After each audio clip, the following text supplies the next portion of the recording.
Welcome back to another episode of ROC Boys Football, continuing with their 2022 season previews as we take a look at the Houston Cougars. Not many teams that I am very much higher on than the national media, than the AP Power Rankings. The Houston Cougars are going to be one of those teams heading into the 2022 season.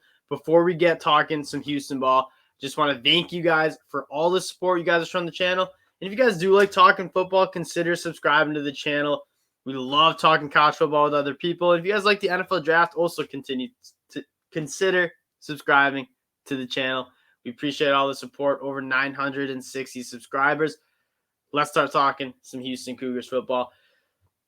It starts with the offense. They bring back a guy in Clayton Tune who not necessarily is going to be on the top of the boards on the 2023 NFL draft quarterback rankings on the big boards, but he is one of the best college football quarterbacks in the country. You look at his stats last year, 68% completion percentage, 3,500 yards, 30 touchdowns, 10 interceptions.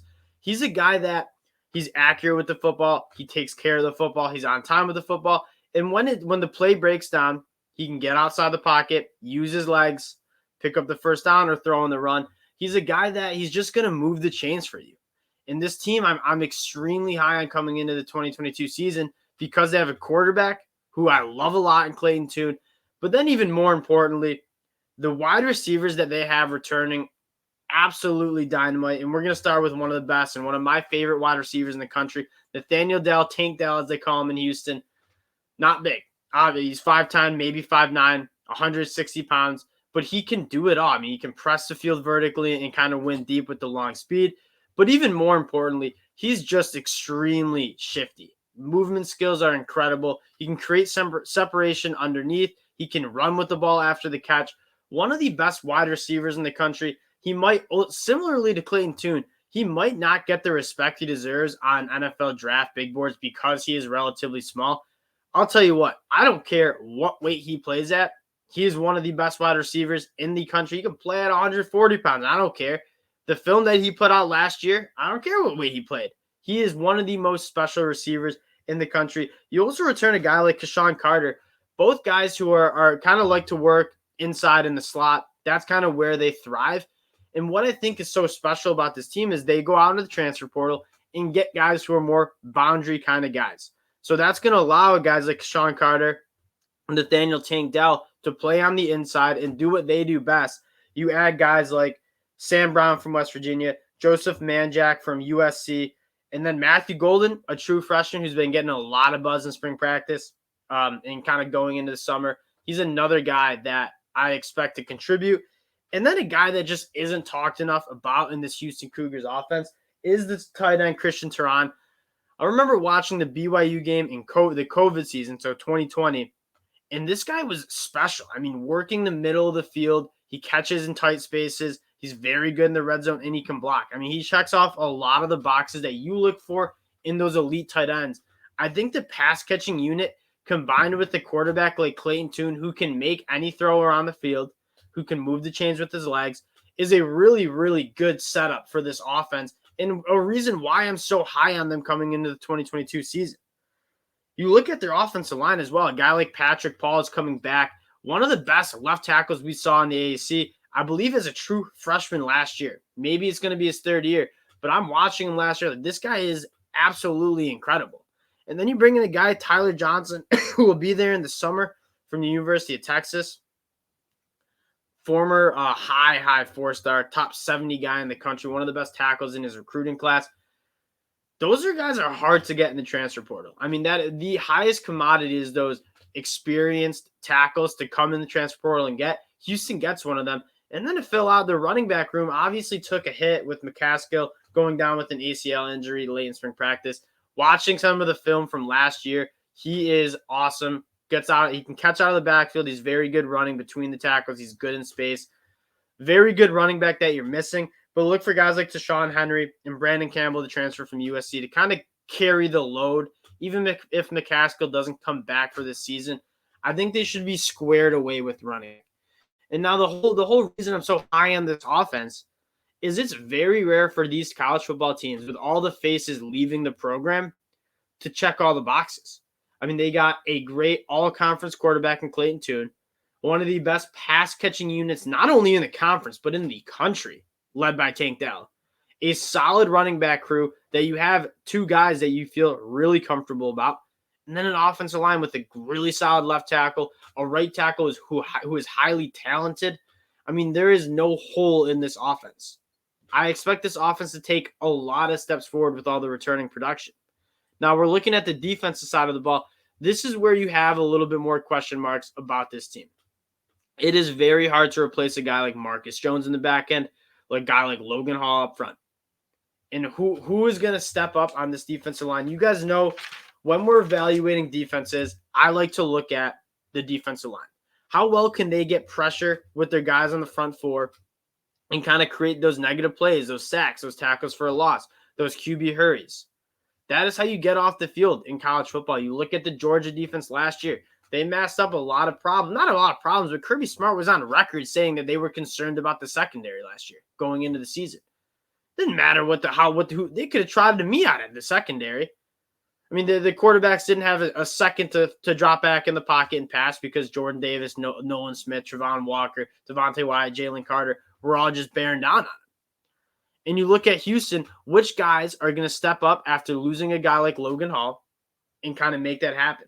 I look at a stat. 34.5 of Houston's 45 sacks came from the defensive line. What does that tell you? They don't need to scheme up pressures. Their guys on the defensive line are better than the guys on the offensive line. They don't need to bring 4, 5, 6, 7, 8 guys. They can rush 4, drop 7, and be a really good football team. Which guys are going to step up? I look at a guy like Derek Parrish coming off 12 tackles for a loss, 5 sacks. D'Anthony Jones, 8 tackles for a loss, 6 sacks. Those are the guys who showed it last year and hopefully can kind of continue to take those steps. And then one other guy, Nelson Caesar, a guy that has been getting a lot of hype during the spring ball. He's a guy who was a highly rated recruit a couple of years ago. Look for him to take a step and also kind of be an impact player on the defensive line. If they can continue to get pressure with their defensive linemen and not have to scheme up pressures, not have to bring backers and nickel backs, that defense is going to be good. Are they going to be a top 5 defense like they were last year? I mean, they were 6th in the country in total yards given up with under 300 yards per game, all-purpose yards. That's incredible. Do I think that this defense will be as good as it was last year? Losing a guy like Logan Hall, a generational pass rusher, went 33 overall in the NFL draft, and a guy like Marcus Jones, who is one of my favorite defensive backs in the 2022 NFL draft. Probably not, but if they can just not take too many steps backwards, that offense will take a lot of steps forward. Looking at the linebacker spot, Donovan Mutton returns. He's that middle linebacker who every good college football defense has that heart and soul middle linebacker who's kind of an eraser. Go sideline to sideline. He had 77 tackles, 6 tackles for a loss. Expect him to be very, very solid this year. Probably 100 tackle year out of him. And then the back end, that's where you're probably the most nervous about losing a guy like Marcus Jones. It's going to be hard to replace. Guy like Jervius Owens, Gerharvius. I don't know how to say his first name. I liked his game a lot. 2 interceptions last year. And then a guy this is more me reading about the team. Art Green, a JUCO kid from a couple years ago. He's also been getting a lot of buzz during spring practice. Look for a couple of guys like that to step up. So my overall assessment on this roster, on this depth chart, how do the guys look coming into the year? This offense can be a top 10 offense in the country. There is zero doubt in my mind. With the pass catchers they have, with a quarterback like Clayton Tune they had, and with a very good offensive line, which I'm projecting them to have next year, this offense is going to be very good. If this defense can stay in the top 25 in total defense, they will be a serious contender. They're my pick to win the AAC. I'm extremely high on this team. And what I'm even more high on this team is I'm high on their schedule. They don't play Cincinnati. They don't play UCF. We're gonna pull up their schedule real quick. Vegas has them as over under 9 wins. Now, we don't give a ton of betting advice on these season previews. This is more just for us to learn a little bit about each team. They're going to get over 9 wins. They start on the road at UTSA, which is by no means an easy game. UTSA was a very good football team last year. They return a lot of guys like Frank Harris at the quarterback spot. If this Houston team is as good as I think they are, they shouldn't have a problem going on the road and beating a UTSA team. And then Texas Tech, a brutal loss last year to Texas Tech.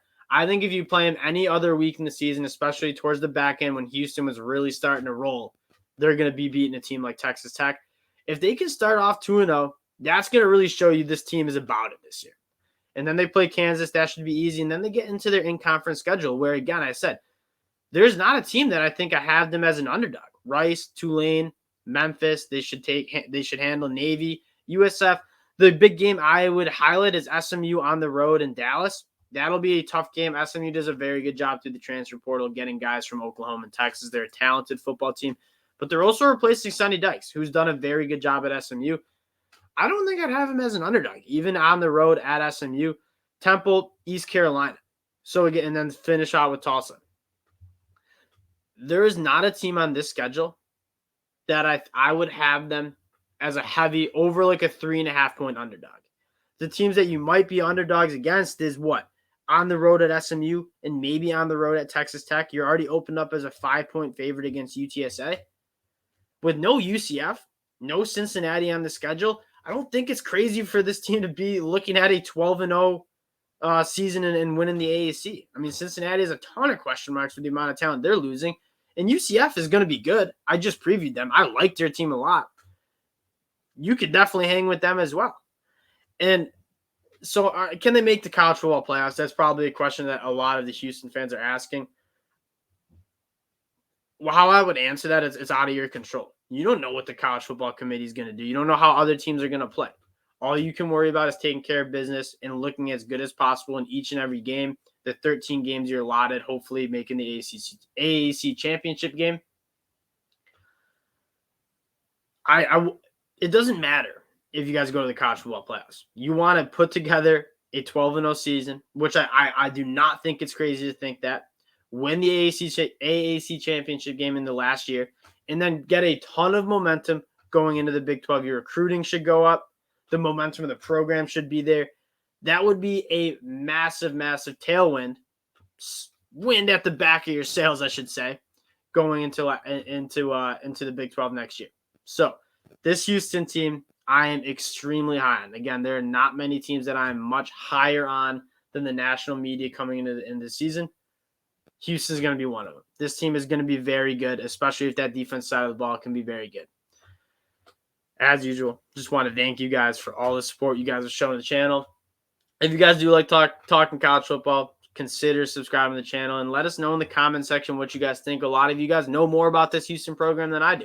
I watched a few of the games. I looked at some of their power numbers, and I gave you my takeaway on what I think this Houston team will look like in 2022. You guys have the insight. Let me know what you guys think in the comment section. As usual, I appreciate the support you guys have shown the channel. It means a ton to me. I love talking college football. I love talking college football with you guys.